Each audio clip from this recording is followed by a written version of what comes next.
again, and thank you everybody that is here today listening to this workshop.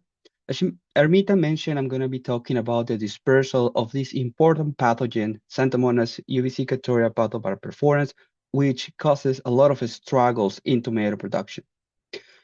So let's begin talking a little bit about it. But in previous session of this workshop, Dr. Gary Vallad and Dr. Goss, they made a really good job explaining the main characteristic of this pathogen. So today I'm just going to give you a small summary, and then we are going to jump directly to the dispersal part. So let's start talking about this bacterium that I'm going to be calling XEP to keep it short. So XEP is the major causal agent of bacterial spot of tomatoes in Florida. Now, the main symptoms that it's going to produce include these necrotic spots that can appear on the foliage, but it's not only limited to that. The necrotic spots can appear on the stems, but also on the flowers, and even the bacteria can infect the tomato fruits, producing these raised scabby lesions that could lead to yield losses up to 50% when we have favorable environmental conditions. Now, these environmental conditions that are favorable for the bacterial growth includes warm and humid environments, which is what we have most part of the year here in Florida. Additionally, XCP is a seed-borne pathogen, which means that the main way of survival is going to be through the seeds, but also it has been reported to survive in volunteer tomatoes and tomato debris. Additionally, the dissemination of this bacteria is going to be mainly through infected seedlings, but also during rain events and during cultural practices. Now, getting more into the topics that we're going to talk today in this workshop, you will end the workshop learning more about the methods to collect aerosolized XCP, when aerosolization of this pathogen occurs, and also how spray applications could influence the dispersal of this pathogen. Now, in this first section of the workshop, let's talk about some of these concepts of aerosols. What are they? And also the different methods of collections that we have available. Now, in previous slides, I mentioned aerosolization, I mentioned the term aerosols, and these are terms that we, as plant pathologists, probably we don't listen every day during our research. So let me explain to you these terms with a very simple example. And for that, I want you to imagine that you're going to spray an air freshener in a room, for example. You will see that when you start the spray, the liquid that is inside the bottle is going to start to create this mist. So that process of generating that mist is what we call the aerosolization. Now, within that mist, we see here in the picture really small water droplets that are suspended in the air. Now, these water droplets can be suspended for long periods of time, and even air currents can contribute to the dispersal of them. These are aerosols, but aerosols are not just limited to water droplets. They can also involve the suspension of various types of particles, including bacteria. And that's what we are going to be talking today. We're going to talk about the bacteria aerosolization. There are different mechanisms to allow the bacteria to be aerosolized. For example, one method of bacteria aerosolization in the greenhouse is going to be overhead irrigation. As we're looking here in the picture on the right, we see that there is water being sprayed above the tomato seedlings. If we have plants or seedlings that are infected with XCP, the resulting splash is going to contribute to bacteria aerosolization. Now, in the case of the field, of course, we don't have overhead irrigation, but we have other events that also contribute with some type of a splash. For example, during rain events, because there's a splash of the raindrops, and even during field activities that include the spray applications that we use, even with a tractor or with a backpack. All of those are going to contribute to bacteria aerosolization. Now, additionally to those, we also have the effect of rising temperatures. They may contribute to naturally allow the bacteria to get aerosolized through the evaporation of the dew that it forms on the leaf surfaces. But as I mentioned earlier, these bacteria can survive for long periods of time, but the survival actually is going to depend into some factors. These include, for example, the bacterial growth conditions prior the process of aerosolization, the environmental conditions that we have during the moment of the aerosolization, also the method that we use to allow this bacteria get aerosolized, and the method of collection. when we start talking about methods of collection, there are like multiple options that we have. And if we look into the literature, there are actually two main instruments, two main air samplers that have been used for many years. These include the Anderson and the Impinger air sampler. Some characteristics that they have is that allow a range of 0.012 to 0.028 cubic meters of air per minute, which allow the collection of aerosolized bacteria, but also has been used for the collection of spores. In our case, for our study, of course, we took those in consideration as first, but we actually were looking for a device that allow us to collect high volume of air and also that it has low cost. That's how we collaborate with a scientist, Dr. Walt Mahaffey from the USDA, and he designed for us, for this project, these 3D printed cyclone air samplers. This orange artifact that you're looking here on the right can be attached to a handheld vacuum and allow us to capture 0.43 cubic meters of air per minute, which is at least 15 times more than the other conventional air samplers that I talked previously. The way that it works, if you can see here in this video, is that when we activate the vacuum, we're going to see that the air is going to be dragged inside the cyclone. If there are particles in that air, including, for example, bacteria, they are going to hit the walls of the cyclone, and then they're going to be deposited in this tube that contains a phosphate buffer. This tube is really important for us because we're going to use the content of the tube to do plating in plates with nutrient agar, and we're going to quantify the amount of viable bacteria that was captured during our sampling. Now, I'm not the first one starting to work with aerosolized XCP. This researcher started a couple of years ago with a former student of Dr. Gary Vallad, Dr. Peter Abrahamian. He did this setup in the greenhouse when he has tomato plants, tomato seedlings, that has been previously inoculated with a rifampicin-resistant XCP strain. He used this marker strain because he wanted to make sure that the bacteria that he's going to track and that he's going to quantify is the one that he used for the inoculation. And to do it in this case, he's using just nutrient agar that was amended with rifampicin. And this same protocol is the one that we're going to follow for the upcoming experiments that I'm going to talk to you. But what he did, he performed an overhead irrigation using only 60 psi of pressure. And of course, he observed how aerosols were generated, but he also observed how these aerosols allow the bacteria to be moved up to 1 meter away from the infected plants. Now that we're going to be talking about my research, we're not going to do it in the greenhouse. We're going to move to the field. And what's happening there? Well, as I mentioned, in the field, we have pesticide spray applications, and growers usually use pressure from 200 and 300 psi. So as we're looking here in this picture, we can see the generation of a lot of aerosols, and we want to study what's happening with that, if they are containing bacteria and how far they're actually moving. So now moving on into the next part of this session, we're going to talk about how we are capturing aerosolized XCP from tomato fields. In our research, we started with two main questions. First, when is naturally aerosolized XCP most abundant? And then, do spray applications actually contribute to XCP aerosolization? So let's start answering the first question. So we're measuring naturally aerosolized XCP. To do that, we did it in the field. We have this experiment that uses 300 feet long beds that have tomatoes.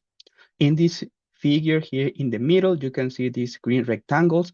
Each of them represent a group of 3 beds. Now, the plants that we use were tomatoes that has been inoculated previously. We did a transplant, but also they have been bi-weekly inoculated with our rifampicin resistant strain because we wanted to make sure that we have a high amount of bacteria constantly on our plants. The way that we conduct the sampling, we did it weekly. We did collections started at 7 a.m. until 7 p.m. We perform these samplings in 3 hours interval. And at each time, we select 4 different props randomly. And for example, here at this time of collection, as you can see in this red rectangles, we select these 4 plots that are going to serve as replicates. And the collection of the air occur using our 3D printed cyclone air sampler attached to a handheld vacuum. And as you're looking here in this video, we collect the air that is surrounding the plant for 5 minutes, and we go actually really close to the plant, but we make sure that we don't touch any of the leaves. Afterwards, the collection that we have in the tube is used to be plated on nutrient agar that is amended with rifampicin. What we're looking here is a heat map that is showing us the average recovery of aerosolized XCP during that season. Inside the heat map, you can see numbers, and those are the mean CFU per cubic meter that we collected. So in other words, the concentration of bacteria that we were able to capture. And in this heat map, the darker the color it gets indicates that we were able to capture more of this aerosolized XCP. Additionally, in the heat map, in the y-axis, we can see the different hours where we did the collection, and in the y-axis, we can see the weeks after the inoculation that we did each of our collections. So overall, what we observed that there is a tendency of more consistent recovery of aerosolized XCP at 7 a.m. in the morning, as is highlighted here in the rectangle. However, sorry, after 7 a.m., the recovery becomes increasingly variable across our collection times. So this leads us to further investigate whether this variability appears only at this level or maybe at the level of detection consistency across our replicate plots. Because remember, we were doing 4 replicates every time that we did the collection. In this second heat map, our heat map follows the same structure, but now we're looking here the frequency of aerosolized XCP that we recover from our 4 replicates. Inside the heat map, the numbers now have another meaning. For example, if we observe 100%, that indicates that the bacteria was collected from 4 of our 4 plot sample. If we look 25, that means that it was only collected from 1 out of 4. What we observed and what we found is that even when XCP was recovered on a given sampling day, the detection across the 4 replicates plate, the 4 plots was inconsistent, ranging from recovery from all of them or only from one of the plots. So this suggests that this system actually exhibits a lot of variability. There's a lot of random effects going on, and we're currently studying and trying to elucidate what is going on. What is the cause of so much variability in our collections? Some of the factors that we are evaluating currently includes, of course, the disease severity, includes the relative humidity, includes the temperature, and even the rainfall. But not only the rainfall that happened probably that day of collection, but even the accumulation of rain throughout the season that we know for literature that is contribute to higher amount of population of XCP on the tomatoes. But this is still a work in progress, and potentially for our next workshop, for our next section, I will have a better explanation of what environmental factor or what happened that caused that high amount of variability.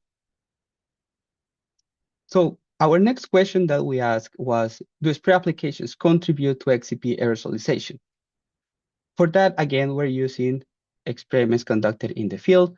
We have another field that has these tomatoes that has been constantly inoculated with our rifampicin-resistant strain. And in this case, we follow a different protocol because we were tracking the collection of aerosols generated before, during, and after mock spray applications. In this time, we're not spraying any chemical. We're just using water. The collections before the spray happens very similarly as I explained in the previous experiment. We're just walking through the plot for 5 minutes with our 3D printed cyclonic. After we finish with all of the plots, that's when the tractor arrives. Now we're going to conduct collections right behind the tractor while it's doing this spray application using only water. Now the tractor will spray at 200 psi. We're going to walk behind the tractor as you're looking here in this picture. And that collection is going to take 20 seconds, only 20 seconds, because that's the time that takes the tractor to spray the plot. Immediately after we reach the last plant of the plot, we stop, but another group is going to collect the remaining aerosols that are still suspended in the air for 5 minutes, following the same protocol as I mentioned before for the collections before the tractor arrived. What we're looking here is the results, and in total, we performed 4 collections throughout, for example, this season. And we can see here the summary of these collections reflected in this graph. Here we're showing the log transform CFU per cubic meter, which is again just the concentration of bacteria that we were able to capture. And we're using these violin plots because they are really good tools to show the variability of our data. Inside of each of these violin plots, you can see circles that represent the plates where we were able to quantify the viable rifampicin-resistant XCP strain. What we noticed first is that before the tractor arrived and before we start doing our collection, doing any spray, it was possible to collect naturally aerosolized XCP. And still we look that there's a lot of variability again. Now our numbers of collection increases and get more consistent once we are collecting right behind of the tractor. As you can see here in the middle violin plot, yellow. And surprisingly, even after the spray has finished, we can still keep collecting remaining XCPs that were still suspended in there. However, as we notice, they're in low number and there's still a good amount of variability in the collections. So for this first part, there are some conclusions that we have. First of all, that naturally aerosolized XCP was more frequently captured in the mornings. Now, the highest number of XCP collecting during the mock spray application suggests that the spray facilitates XCP aerosolization, and the collections after indicate that there's potential risk of aerosolized XCP spreading to adjacent fields. Now, taking into consideration this last conclusion, we need to move to our next section, where we're evaluating dispersal now, dispersal of this aerosolized XCP during the spray applications. And everything started with a simple question, is how far they can actually spread during our spray application. At the beginning, when we started this set of experiments, we were not using the vacuums, we were not using our cyclones, we were just going simple with passive sampling. So basically, we relied on the natural deposition of aerosols on plates. We are just relying on gravity. These plates were located 1 meter above the soil and up to 7 meters away from the plant. In this picture here below, you can see these red arrows. That just represents the location of our plates. Our plates were held in this metal sign structure, and they were always looking in direction of the plant canopy, and they were angled on 30 degrees. In a normal day of collection, we're going to set up the plates. The tractor is going to simulate a spray application using water, as I described previously. And as you can see, these aerosols being generated are potentially carrying the bacteria. And we're just going to wait for these aerosols to land on our plates. 5 minutes later, after we finish, we just collect all the plates, we incubate it, and then we wait 48 hours to 72 hours for quantification. So now let's pass to the results. In this case, what you're looking here is another heat map. In this case, each of the circles represent the location of our plate. So from 1 up to 7 meters away from the plant at the east and the west section of the plot. In this case, we did our first experiment when the disease severity of the plants ranged between 20 and 30%, and we observed that the highest level of bacteria that landed on our plates, represented here by this darker blue, was 1 meter away. But there is still the possibility, and we were able to detect the bacteria moving 7 meters away from the plant. This is really, really interesting. And also we need to start looking into some factors that explain this movement. And one of the main factors that we believe is contributing to the dispersal, of course, is going to be the wind direction, and it's going to be the wind speed. When we look into the wind direction and speed of the moment of the collection, we can observe that the air was coming from the southeast. That helps us understand why all of our bacteria that day landed on the west side of the plot. We continue doing this experiment for a couple more weeks, and we still look in the same tendency that the bacteria move in the direction of the wind and that they can reach up to 7 meters away from the infected tomatoes. Now, our next step was to improve the sampling that we were doing. So instead of just relying on gravity, now we're going to change and start using active sampling. We're going to use these collection towers that will allow us to use our 3D printed cyclone cell samplers. So for this experiment, we have 20 towers that has been installed in a compass arrangement surrounding a small plot of tomatoes that, again, they have been constantly inoculated with our marker strain. Each of these towers can be or was placed up to 8 meters away from the plant, and each of them allow us to hold 3 of our air samplers at 1, 3, and 5 meters above the ground, as you can see here in the picture below. Now, there's a main difference compared to the amount of volume that they were able to capture because we're not using the vacuum. Instead, we're using a smaller motor, but still the amount of air that we capture is significantly high compared to the conventional air samplers. In a normal day of collection, as we can see here in this video, the tractor again is going to do the mock spray application, and the moment that they reach the first plant, we're going to activate all of the towers, all of the cyclones at the same time using a remote control.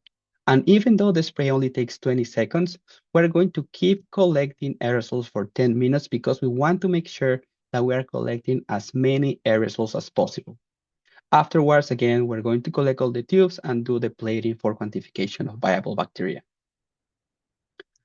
One more time, in order to present the results, I have these heat maps. The main difference compared to the other ones is that now the circles indicate the location of our towers that were up to 8 meters away from the plant. And in the y-axis, you can see the height above the ground, that it was 1, 3, and 5, where we have our cyclones placed. So we did a lot of collections throughout the season, but finally, we were able to capture the bacteria when we have a disease severity that ranges between 20 and 30%. But surprisingly, we captured it 8 meters away from the plant and 5 meters above the ground. That was amazing because that gave us the first picture of how much this bacteria can travel. Afterwards, when we have more favorable environmental conditions, that means we have high humidity, we have more rain events, the disease severity increases to 40 to 70%. This allows the bacteria to be, or higher amount of bacteria to be released from the plant. And now we were able to detect it 8 meters away from the tomatoes that were infected and even at each of our heights. Weeks pass and we have more favorable conditions. We continue observing that the disease severity continue increasing, and this also contributes to more release of the bacteria that were captured. However, nothing can be just happiness. The last week of collection, we observed a reduction of disease severity. And with that reduction also came our lowest amount of bacteria that we were able to recover. Now, what happened here? As I mentioned earlier, during these 3 fair collections, we have a lot of rain events, we have high humidity. All of these conditions are contributing to the bacteria to be active. At this time, between June 24 to July 1st, we have a period of being dry, that we have really low relative humidity. So all of these might contribute to the bacteria as to multiply not as faster as it used to be. Additionally, we have continuous growth of the tomato leaf, and all of these tomato leaf were coming asymptomatic. So all of these needs to be taken into consideration to understand the variability of this data. We also observe the wind directions during the moment of the spray and during the movement of collections. We notice in this case that the air shifts drastically within those 10 minutes.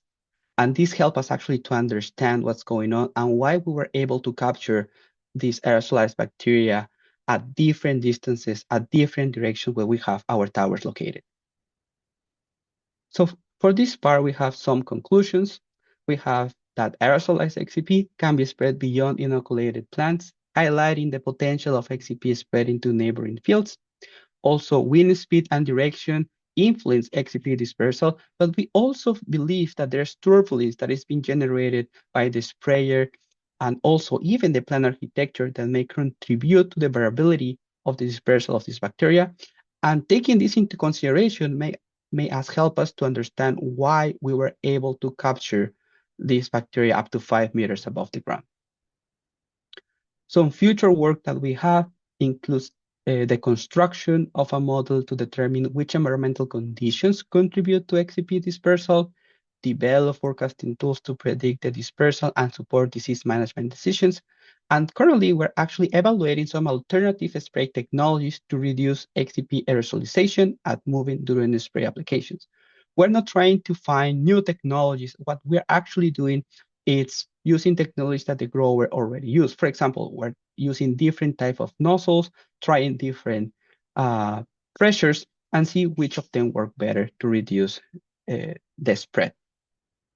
With that, I would just like to acknowledge my different my advisors, members of my committee, all the Vallad lab, the Donspot team, and of course the USDA for the funding.